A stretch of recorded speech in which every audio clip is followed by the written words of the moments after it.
Dios les bendiga. ¿Cómo están? ¿Bien, bien? Vamos a estudiar la palabra de Dios el día de hoy. Vamos a analizar qué tiene preparado el Señor para cada uno de nosotros. En su primera carta al apóstol Pedro, en el capítulo 2, versículo 11, el apóstol Pedro en su primera carta comenzó su discurso acerca de cómo debemos de vivir. Él comienza su discurso en el 2:11 acerca de cómo debemos de vivir.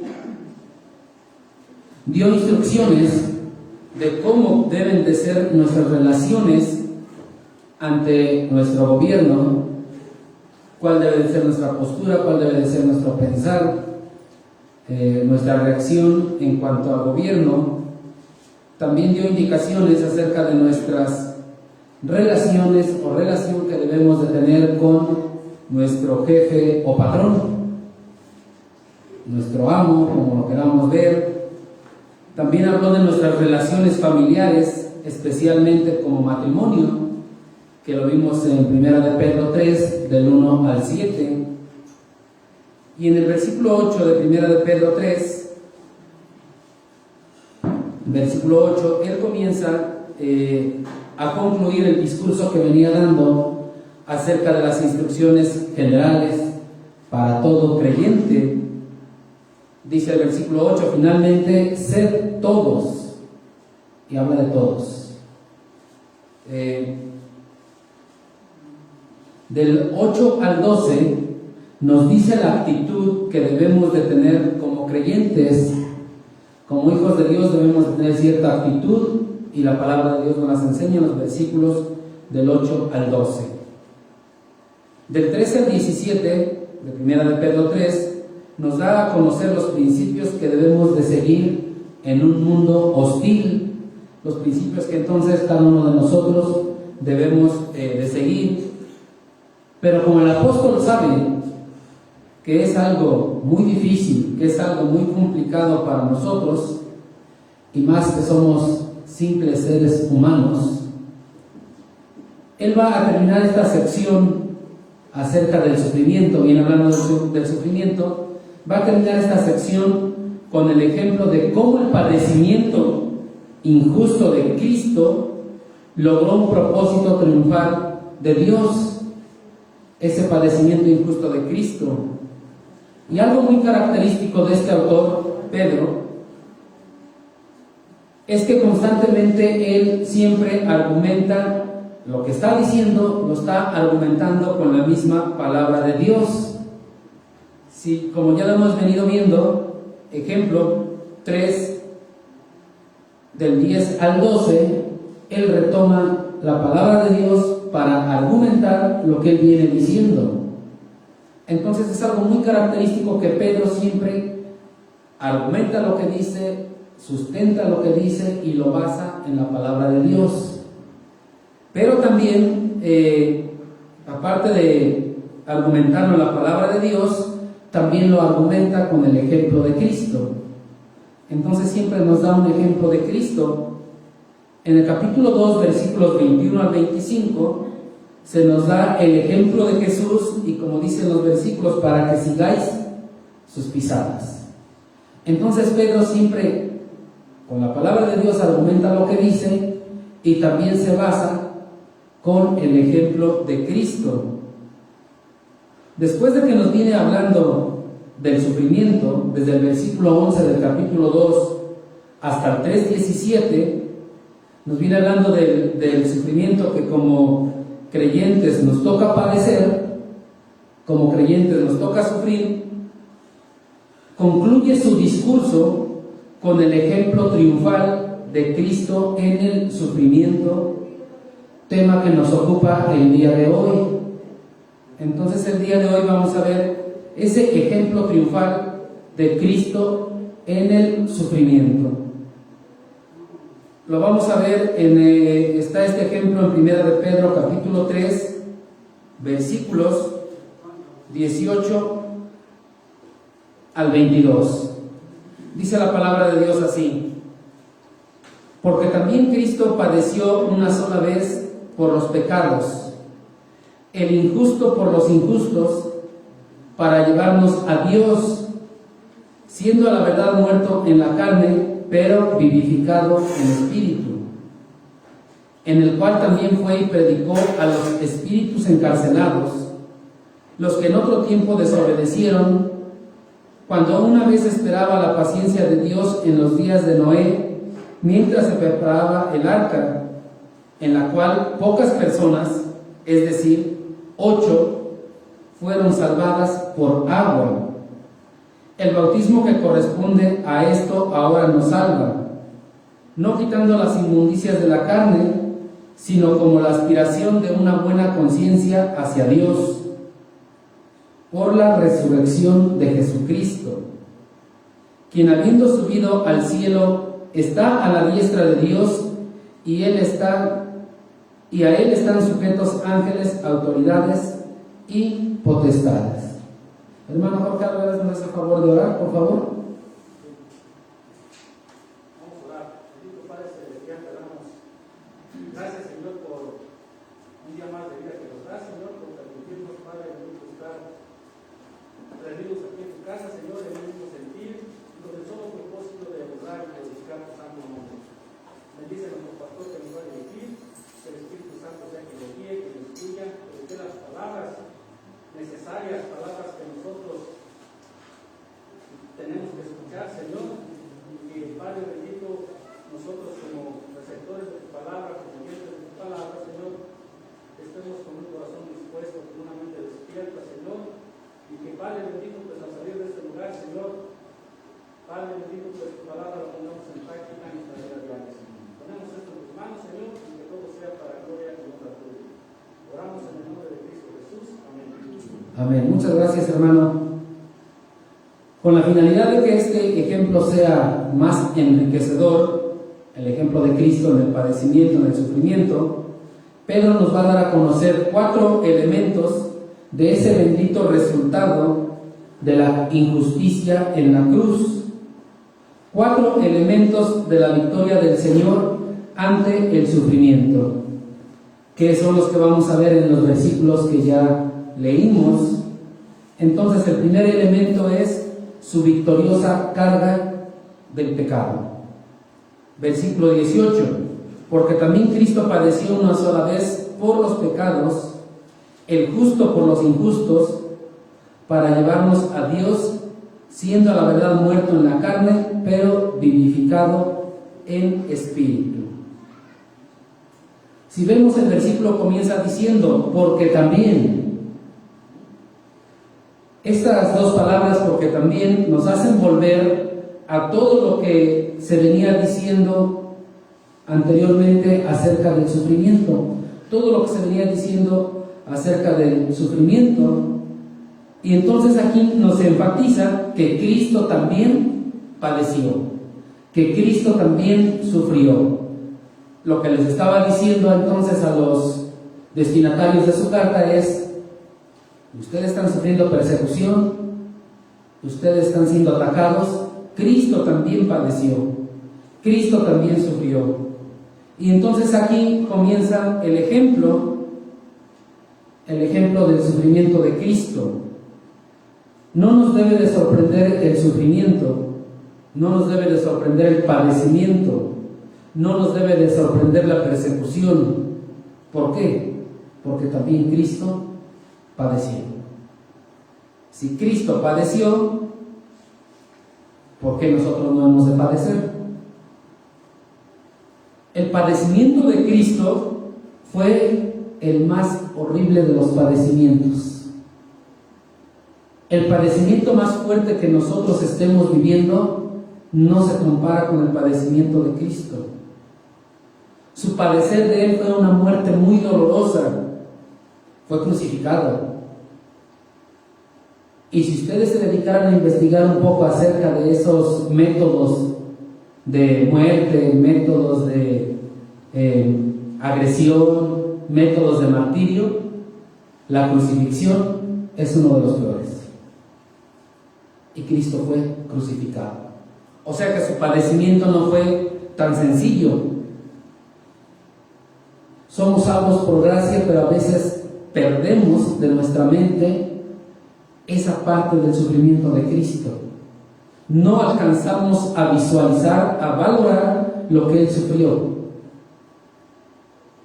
Porque ¿quién de nosotros hemos estado en un madero, sin clavos, colgados nada más, amarrados, para ver lo que se empieza a sentir?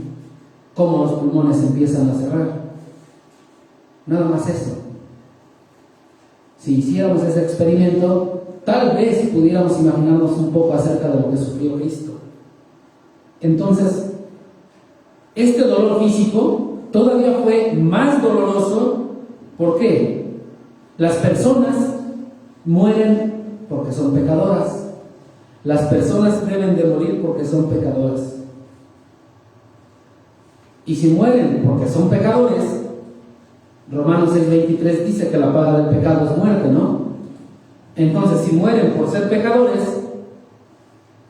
es algo justo. Es justo que la persona muera por ser pecador. Entonces, el hombre debe de morir porque lo merece. El hombre debe de morir porque es pecador. Pero Jesús no lo mereció. Y aún así, también murió. Entonces, Cristo padeció al morir por nuestros pecados. Este es el ejemplo supremo de sufrimiento. Fue sufrimiento por causa de la justicia. Él padeció por causa de la justicia. Él estuvo dispuesto a soportarlo todo en beneficio de los pecadores. Él tuvo esa disposición.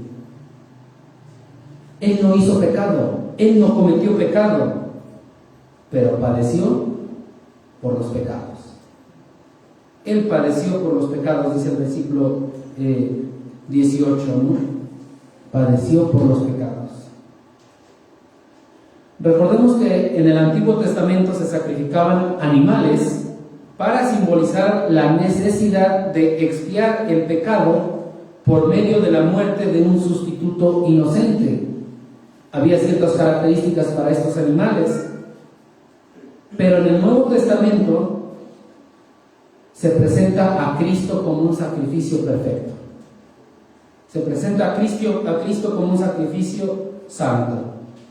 Un sacrificio que cumplió con la realidad de expiar a todos los pecadores. Porque es el sacrificio perfecto de Cristo. ¿Cuántas veces es necesario sacrificar a Cristo? Dice el versículo 18, una sola vez. Una sola vez. Hebreos 9:28 nos dice que fue ofrecido una sola vez para llevar los pecados de muchos. Entonces fue una sola vez porque el sacrificio de Cristo tiene validez perpetua, validez por la eternidad. No requiere una repetición de sacrificio como se hacía en el Antiguo Testamento, muchas veces con animalitos. Si recordamos cuando estudiamos el Evangelio de Mateo, se nos dijo que en la celebración anual de la Pascua se sacrificaban aproximadamente 250,000 corderos, 250,000 ovejas se sacrificaban, y que el río que pasaba ahí ya no era de agua, era de sangre, por todo lo que se sacrificaba, y se sacrificaban cada año. Pero con Cristo fue una sola vez. ¿Por qué una sola vez? ¿Por qué no hay necesidad de hacerlo otra y otra y otra vez? Dice el versículo 18, el justo por los injustos. Ya no fueron animalitos los que se sacrificaron, fue Dios mismo el que se sacrificó, es decir, fue la ofrenda perfecta por el pecado. Ahora era Dios, era Cristo, era Jesús, el Cordero sin mancha, el Cordero perfecto. ¿Para qué fue este sacrificio? El versículo 18 nos lo dice: para llevarnos a Dios. Este sacrificio de Cristo fue para llevarnos a Dios. Y aquí es donde está el triunfo del padecimiento de Cristo. Aquí es donde está ese triunfo. Tuvo que morir para poder llevarnos a Dios. Mateo 27, en el versículo 50 y 51, nos dice que el velo del templo se rasgó de arriba abajo. Lo que demostró simbólicamente es la realidad de que Cristo había abierto el camino hacia Dios, de tal manera que el trono de la gracia quedó disponible para inmediato acceso de todos los creyentes. Quedó disponible. Este velo representaba esa parte que cerraba el lugar para entrar al lugar santísimo. Y cuando Cristo estuvo en la cruz, este velo, solito, por el poder de Dios, se rasgó en dos partes, de arriba abajo. Se abrió. Esto es lo que decía este velo. Es lo que estaba simbolizando. Y aquellos que vienen de la región popular seguramente recordarán que el famoso sábado de gloria, en la noche, hacen una misa, y en esa misa está cubierto el altar con una cortina que cubre todo.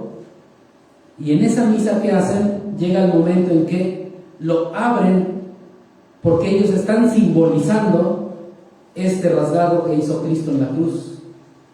Ellos lo abren y dicen que entonces se tiene, ahora sí, el acceso libre al altar. La palabra del Señor nos lo enseña en Hebreos capítulo 10. Vayamos a Hebreos capítulo 10, por favor, no pierdan Primera de Pedro.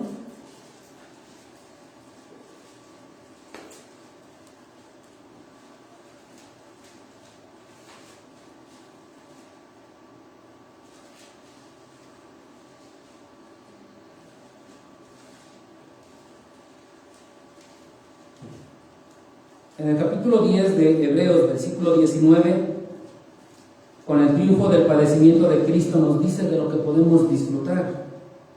Dice el versículo 19: así que, hermanos, teniendo libertad para entrar en el lugar santísimo por la sangre de Jesucristo, por el camino nuevo y vivo que Él nos abrió a través del velo, esto es, de su carne, y teniendo un gran sacerdote sobre la casa de Dios, versículo 22, acerquémonos con corazón sincero, en plena certidumbre de fe, purificados los corazones de mala conciencia y lavados los cuerpos con agua pura.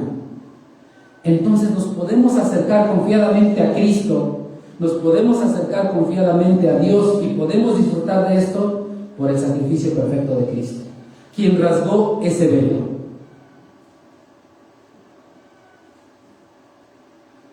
Eso es lo que simboliza la religión popular.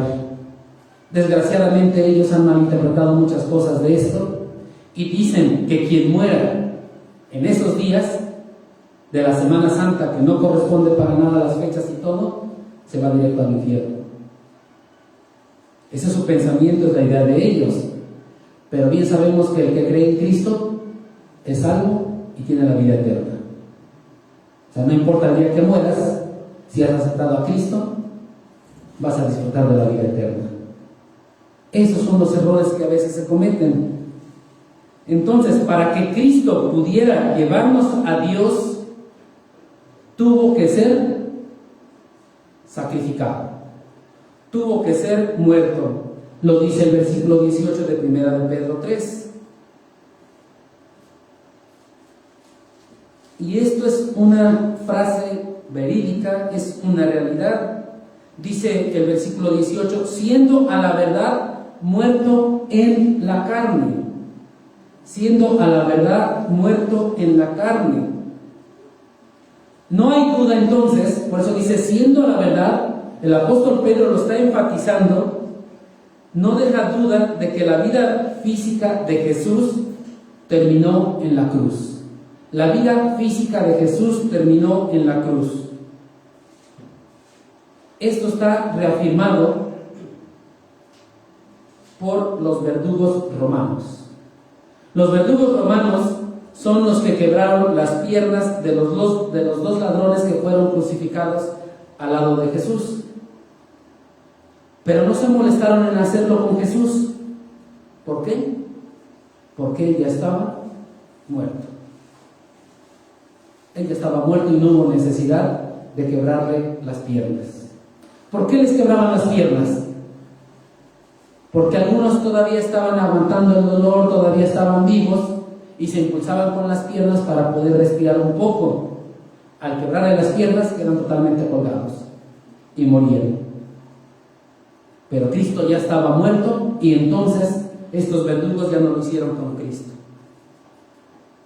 Ya estaba muerto. Esto nos confirma la muerte física de Cristo. Entonces era necesario que Cristo muriera físicamente hablando para poder llevarnos a Dios, porque Él es el sacrificio perfecto. Dice el versículo 18, pero vivificado en espíritu. Con esta frase se nos hace referencia a la persona eterna de Jesús. No se está hablando aquí del Espíritu Santo, para nada, sino que se está haciendo referencia a que el Señor Jesús estaba vivo espiritualmente y que Jesús siempre ha estado vivo espiritualmente y siempre estuvo vivo espiritualmente y Él nunca murió. Lo único que el apóstol está contrastando es la condición de su cuerpo o de la carne, por eso habla de morir en la carne, con la condición del espíritu. Lo único que estaba es marcar esto. Entonces el eterno espíritu de Cristo, de Jesús, siempre ha estado vivo, siempre estuvo vivo. Su cuerpo terrenal estuvo muerto por 3 días, después fue resucitado. Y por esa razón de que su cuerpo terrenal pudo morir por 3 días, físicamente quedó muerto, por esa razón es que nos pudo llevar a Dios. Por esa razón es que se rasgó el velo. Por esa razón es que Él pudo abrir la entrada al lugar santísimo. Sin embargo, es necesario mencionar que hay muchas malinterpretaciones al respecto. Siempre ha habido esto. Hay personas que dicen que Jesús no murió, sino que estuvo en un estado semicomatoso, ahí en la cruz, y entonces después ahí, en la frialdad de la tumba, como estaba muy frío y le dio frío, Él despertó, se desenvolvió y se salió, tranquilamente. Pero esto no es posible. Esto no es posible. Se hubiera muerto de frío. Si estaba en un estado que no se podía mover ni nada, se hubiera muerto de frío. Esa es una. La otra, humanamente no hubiera podido mover la piedra. Y si la hubiera movido, también sabemos que había una guardia que estaba ahí custodiando. Tampoco se hubiera librado de la guardia, ¿no? Es ciertas malas interpretaciones que a veces se hacen, pero Cristo dice que a la verdad fue muerto. Pero con la frase vivificado en espíritu, algunos intérpretes dicen que Pedro está haciendo referencia a la resurrección de Cristo, lo cual tampoco es posible. Tampoco es posible porque no dice, la frase no dice, o el versículo no dice, muerto en la carne, pero vivificado en la carne. Muerto en la carne, pero vivificado en espíritu. Entonces nos queda muy claro que la resurrección es una realidad tanto espiritual, pero también es una realidad física. Es una realidad física porque Cristo murió físicamente hablando y Cristo resucitó físicamente hablando. Entonces es una realidad física, es una realidad espiritual. Lo que se está aclarando aquí con el apóstol Pedro es que Jesús estuvo muerto en la carne, pero permaneció vivificado en espíritu. Lucas 23:46 nos dice que Jesús, clamando a gran voz, dijo: Padre, en tus manos encomiendo mi espíritu. En tus manos encomiendo mi espíritu. Pero no le dijo: Padre, en tus manos entrego mi espíritu. Nomás encomiendo mi espíritu. Por eso dice que es vivificado en espíritu. Con esto concluimos que para poder llevarnos a Dios, Cristo fue muerto en la carne, cargando con todos nuestros pecados, pero es victorioso porque es vivificado en espíritu. En la carne murió, pero en el espíritu no murió.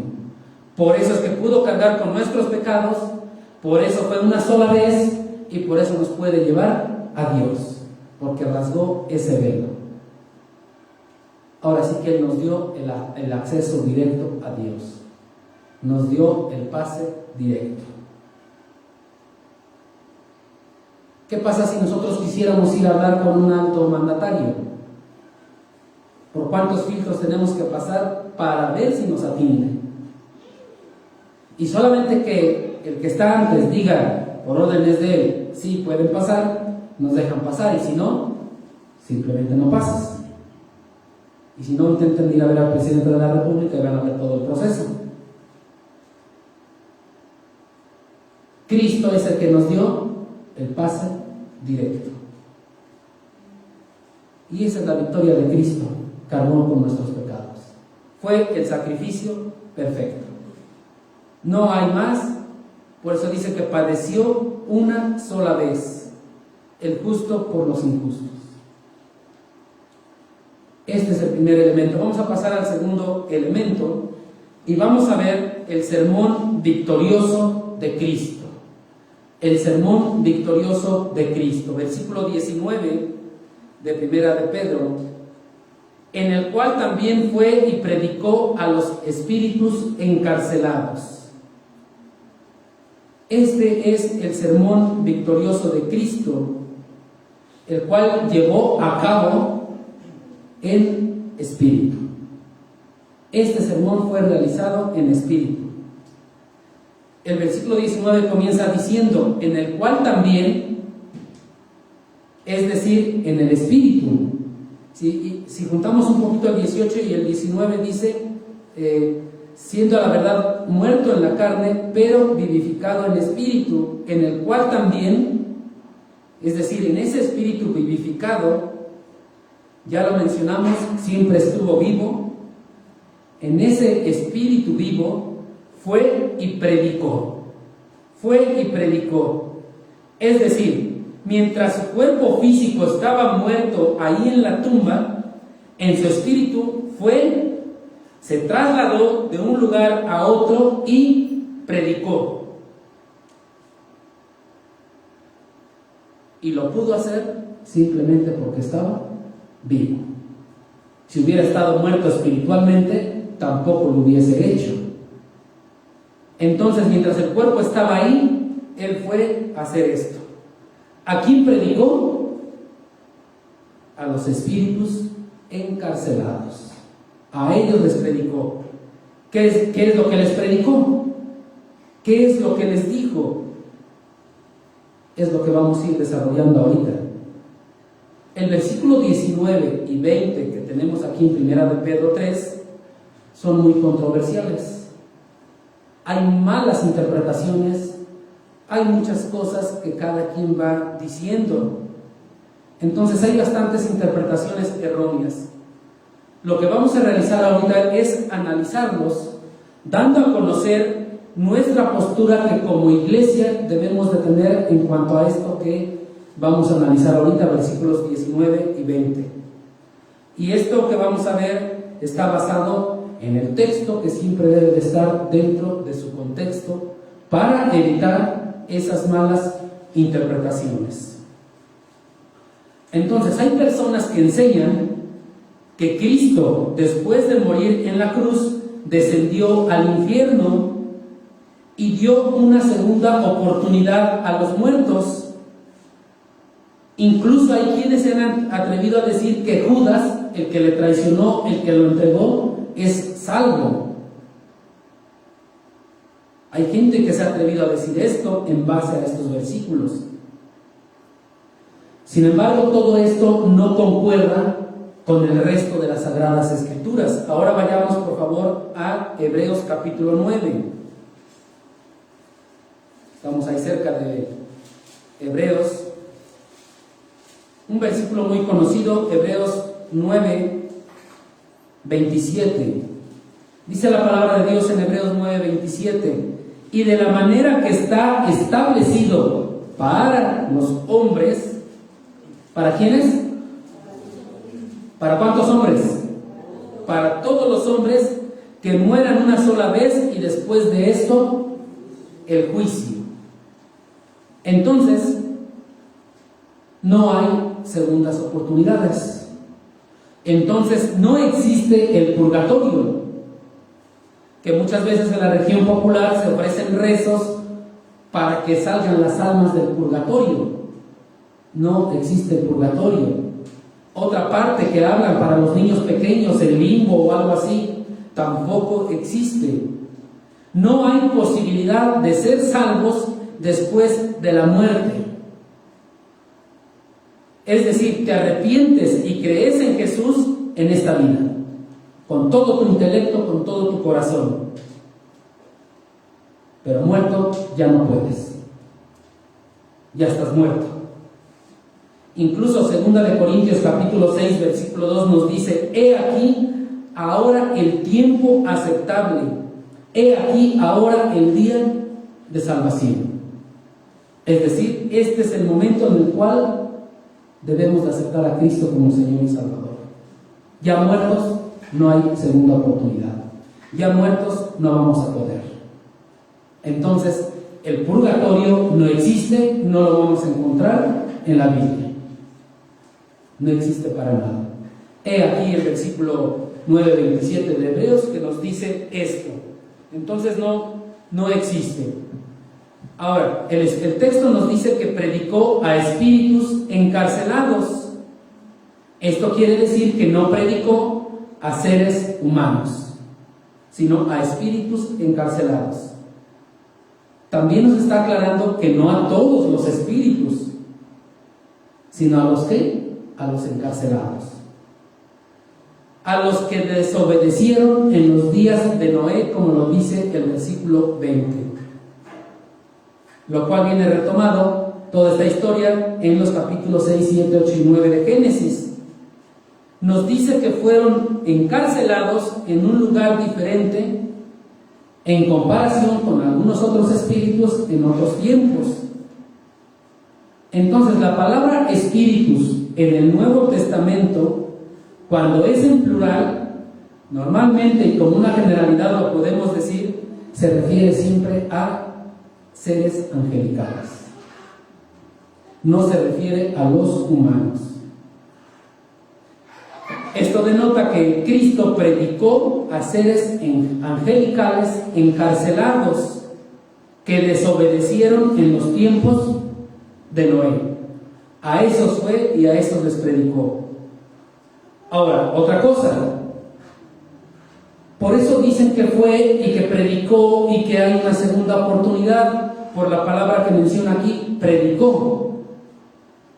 La palabra predicó o la palabra predicar normalmente se nos viene a la mente de inmediato cuando escuchamos esto a una persona que está compartiendo el evangelio a otra persona o a otras personas para salvación. Es que está predicando, es que fue a predicar, y eso se nos viene a la mente. O cuando él está predicando, se nos viene a la mente que está alguien enfrente en un púlpito predicándole a un grupo de creyentes, exponiendo la palabra de Dios. Pero en griego la palabra predicar significa pregonar, significa anunciar. No necesariamente dar el evangelio o enseñar una segunda oportunidad para salvación a los espíritus. Entonces, aquí nos dice predicó, pero podemos decir que Jesús fue y pregonó. Jesús fue y anunció. No fue el texto griego en el original de 1 de Pedro 3, 19 y 20, no aparece el vocablo evangelizar. Él no fue a evangelizar. Él fue a anunciar. Entonces va a un lugar que es real para hacer el anuncio de su triunfo. Fue a los seres cautivos antes de resucitar al tercer día. A eso fue, a anunciar algo, no fue a evangelizar. Cristo fue a proclamar, a hacerlo como un heraldo, fue a proclamar su victoria sobre el pecado, sobre la muerte, sobre el infierno, sobre los demonios y sobre Satanás. Eso fue a decirles a estos espíritus encarcelados. Nunca fue a predicar o a evangelizar a seres humanos muertos. Fue con los espíritus encarcelados. Ahora, es necesario ir entonces a Génesis capítulo 6. No pierdan Primera de Pedro. Y ahora nos vamos a Génesis 6.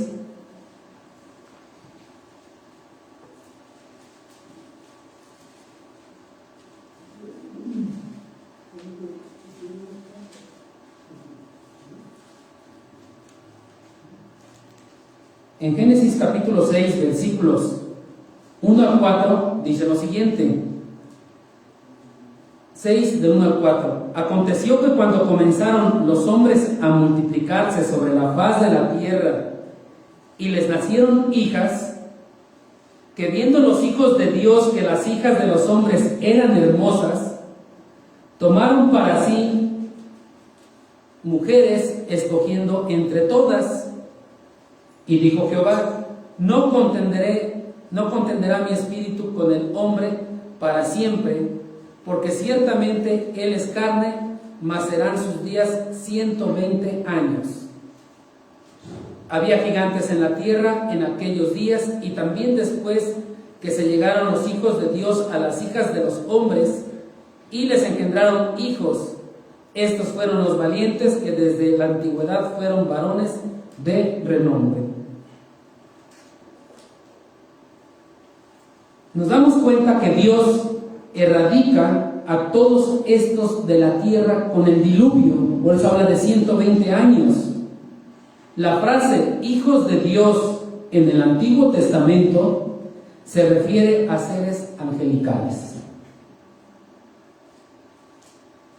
Seguramente recordaremos Job 1.6. ¿Sí lo recuerdan? O vamos a Job 1.6. Busquemos Job 1.6.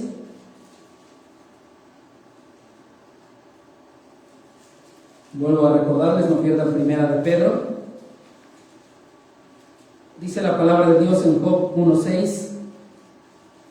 Un día vinieron a presentarse delante de Jehová los hijos de Dios, entre los cuales vino también Satanás.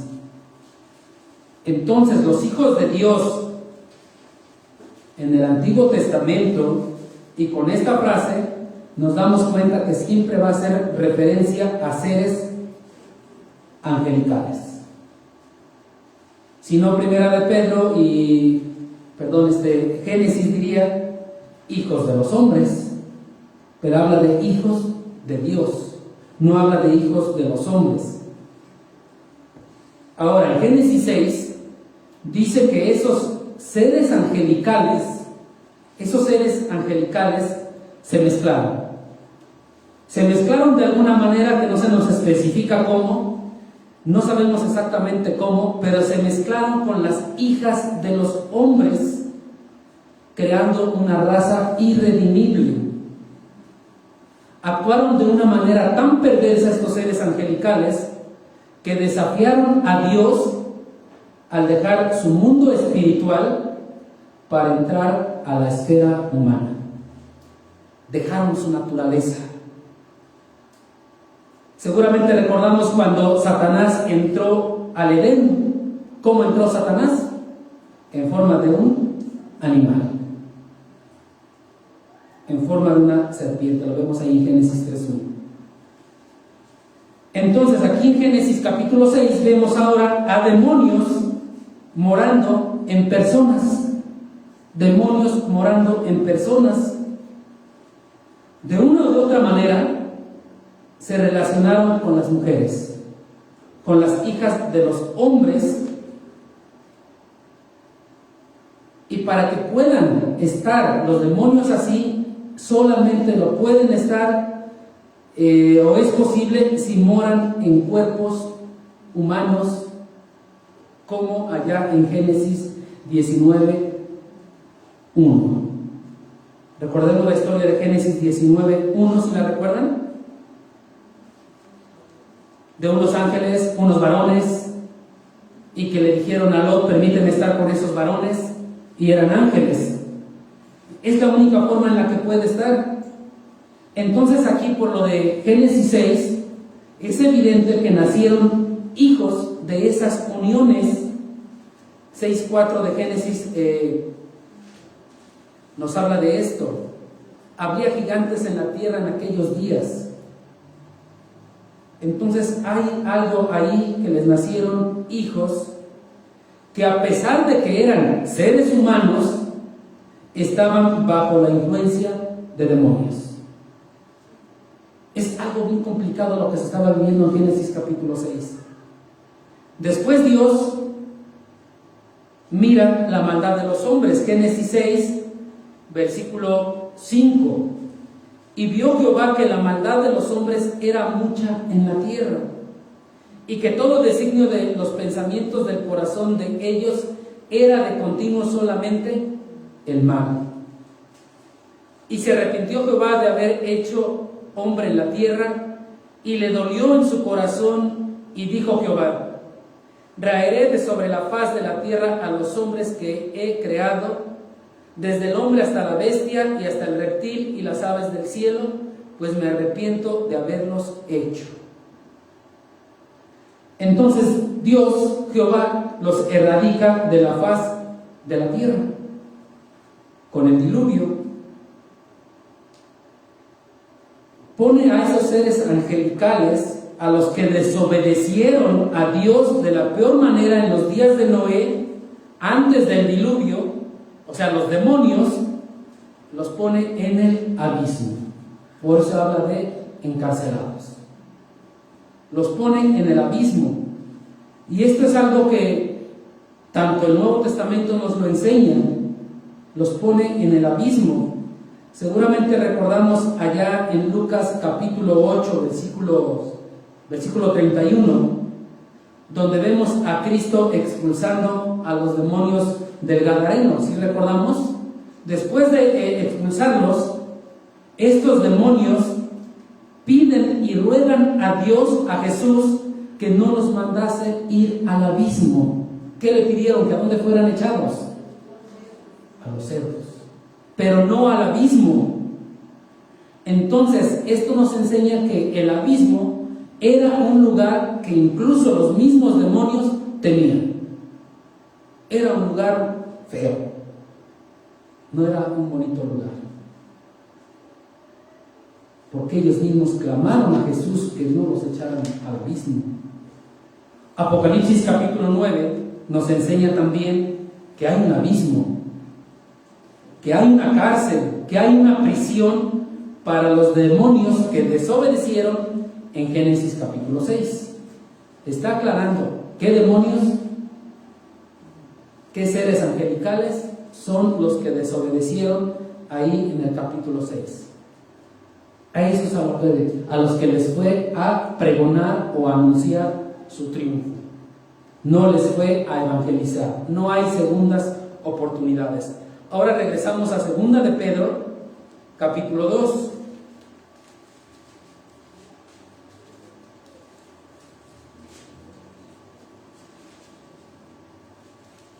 El apóstol Pedro, que viene hablando de esto, les decíamos, es una carta tan profunda, tan chiquita, pero tan profunda, que el apóstol Pedro en el capítulo 2 de su segunda carta, versículo 4, dice: porque si Dios no perdonó a los ángeles que pecaron, sino que arrojándolos al infierno los entregó a prisiones de oscuridad para ser reservados al juicio, y si no perdonó al mundo antiguo, sino que guardó a Noé pregonero de justicia con otras 7 personas, trayendo el diluvio sobre el mundo de los impíos. Y sí condenó por destrucción a las ciudades de Sodoma y de Gomorra, reduciéndolas a ceniza y poniéndolas de ejemplo a los que habían de vivir impíamente. Entonces Pedro sigue mencionando esto, lo sigue mencionando. Aquí no se está tratando de todos los demonios, no se trata de todos los demonios, únicamente se está hablando de los que desobedecieron en los tiempos de Noé. No es a todos, porque recordemos que Satanás anda como león rugiente buscando a quien devorar. Entonces no son todos, nada más son los que desobedecieron en los tiempos de Noé. Más adelante en Judas, un libro muy pequeño que está antes de Apocalipsis, también se hace mención a esto en Judas, versículos 6 y 7. Y a los ángeles que no guardaron su dignidad, sino que abandonaron su propia morada, los ha guardado bajo oscuridad en prisiones eternas para el juicio del gran día, como Sodoma y Gomorra y las ciudades vecinas, las cuales de la misma manera que aquellos, habiendo fornicado e ido en pos de vicios contra naturaleza, fueron puestas por ejemplo, sufriendo el castigo del fuego eterno. Aquí hace referencia a Génesis 19:1, lo que pasó con Sodoma y Gomorra, versículos 4 y 5. Entonces, lo que está argumentando Pedro y Judas es que de la misma manera que los hombres ahí en Sodoma y Gomorra cometieron homosexualidad, porque le decían a la otra, a esos varones que queremos conocerlos, y entendemos muy bien el término conocer aquí, cometieron homosexualidad estos hombres.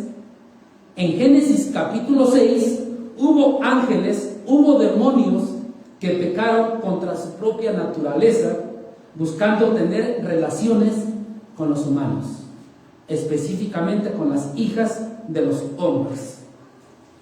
Ese era el pecado tan grave y tan fuerte que había. Y con esto en la mente, entonces ya podemos entender Primera de Pedro, capítulo 3, versículos 19 y 20, que es en el pasaje en el que estamos. Después de la muerte física de Cristo, Jesús fue y anunció algo a los espíritus encarcelados. La lógica nos dice que en Génesis 6 hubo demonios que pecaron intentando arruinar el plan de Dios, el plan de redención. Por eso ellos se relacionaron con los humanos para crear una raza irredimible y que el plan de redención no se pudiera cumplir. Satanás está para derribar esto, para obstaculizar esto. Y entonces Dios los juzga metiéndolos en una prisión, en el abismo. De esta manera Jesús, al morir físicamente en la cruz y antes de llegar al cielo, pasa por el abismo y les anuncia a estos encarcelados su victoria. Les anuncia a estos demonios diciéndoles: he triunfado, mi padecimiento en la cruz ha ganado. Lo que ustedes intentaron hacer, lo que ustedes intentaron derrocar, no les funcionó. Todo lo que han hecho no les ha funcionado. Yo salvé a los míos. Ni una oveja que me ha dado el Señor he perdido. fue anunciarles la victoria de Cristo. Y la victoria de Cristo todos lo deben de saber. Toda criatura debe de conocer y saber la victoria de Cristo. A esto fue Cristo. No fue a evangelizar, no fue a dar segundas oportunidades. Y desde Génesis capítulo 3, versículo 15, que vemos la primera profecía del Mesías, vemos cómo Dios le advirtió al diablo su destrucción final por parte del Mesías. A partir de este momento, Génesis 3:15, Satanás ha tratado de muchas maneras, de muchas formas, derribar el plan divino de salvación, el plan divino de Dios. Intentó destruir la línea mesiánica. Intentó matar al naciente Mesías. Seguramente vamos recordando todo esto. Ahí en Mateo 2, 16, 18. Tentó a Jesús ahí en Mateo 4 para que abandonara su misión. Incitó a los judíos para que crucificaran a Jesús. Incluso hizo que pusieran una guardia ahí en la tumba para que Jesús no se escapara. Pero no les resultó. Eso es lo que les fue a decir a estos espíritus encarcelados. Les fue, como decimos nosotros, a restregar su triunfo. Les fue a decir: he ganado, aquí estoy, he salvado a todos los míos. Los demonios tal vez estaban celebrando su victoria. Ya la hicimos, ya murió. Pero el mismo Cristo vivo se les aparece ahí en el abismo, diciéndoles: aquí estoy vivo, he triunfado, he ganado. Eso vine a anunciarles, ya me voy con mi Padre. Nomás les vine a decir esto, con permiso, hasta luego. A eso es a lo que fue. No hay segundas oportunidades, no hay otra cosa. Entonces estos espíritus malignos fueron enviados al abismo, porque ellos sobrepasaron los límites de la tolerancia de Dios. Ellos dejaron de servirle, dejaron su estado angelical, llenaron la tierra en los días de Noé con su vileza tan fuerte y tan grave fue su pecado. Se relacionaron con las hijas de los hombres, tan fuerte fue su pecado, que ni por 120 años que duró la predicación de Noé, pregonero de justicia, estos 120 años no les bastaron para convencer a alguien que se arrepintiera. Únicamente fue Noé y su familia. De ahí en adelante, nadie más. En esos momentos la tierra estaba invadida por esas corrientes diabólicas. Estaba fuerte el pecado, era muy fuerte, al grado que Dios decidió destruir. Era muy fuerte. Únicamente Noé y su familia se arrepintieron. Únicamente Noé y su familia creyeron en Dios, y únicamente Noé y su familia escaparon del juicio de Dios. Entonces estos espíritus pensaron que con la muerte con la muerte de Cristo en la cruz, habían ya logrado derribar el plan divino de redención. Pensaron que ellos ya lo habían logrado, pero Jesús aparece en medio de ellos y se los aclara, se los dice y les anuncia su triunfo. Les predicó su triunfo, los exhibió públicamente, triunfando sobre ellos en la cruz, así como lo dice Colosenses 2:15. Los exhibió públicamente, triunfó sobre ellos en la cruz. Con su muerte, con su padecimiento, Él triunfó. Por eso nuestro tema del día de hoy es el ejemplo triunfal de Cristo en el sufrimiento. Porque ese padecimiento fue para triunfar. Al inicio les mencioné que vamos a ver cuatro elementos de la victoria de Cristo, cuatro elementos de esto, cuatro elementos que nos muestran el triunfo de Cristo en el sufrimiento. 4 elementos que nos dan este ejemplo. ¿Cuántos hemos visto? ¿Faltan? Nos ponemos de pie para orar y los vemos la siguiente semana, porque están muy profundos y nos van a dar aquí las 2 de la tarde si continuamos, y nos va a dar el sueño. Mejor nos ponemos de pie para orar y terminar, y la siguiente semana veremos los 2 otros elementos que demuestran la victoria de Cristo. Padre Santo, en esta tarde te damos gracias una vez más, Padre, que nos instruyes con tu palabra, nos enseñas, Padre bendito, y sobre todo nos das el ejemplo de Cristo, el ejemplo en el cual Cristo padece, sufre hasta la muerte, pero también triunfa. Triunfa ante esas huestes espirituales de maldad, triunfa ante esa maldad que hay en las regiones celestes, como tu palabra lo dice. Y Padre, que este triunfo, que este padecimiento de Cristo, este ejemplo, nos dé fortaleza, nos dé ánimo para seguir adelante, nos dé ánimo para servir al Dios Todopoderoso y nos ayude, Padre bendito, a seguir adelante, Padre. Te damos gracias, Padre bendito, en esta tarde, Padre bendito, en el nombre de Cristo Jesús. Amén. Muchas gracias, Dios les bendiga.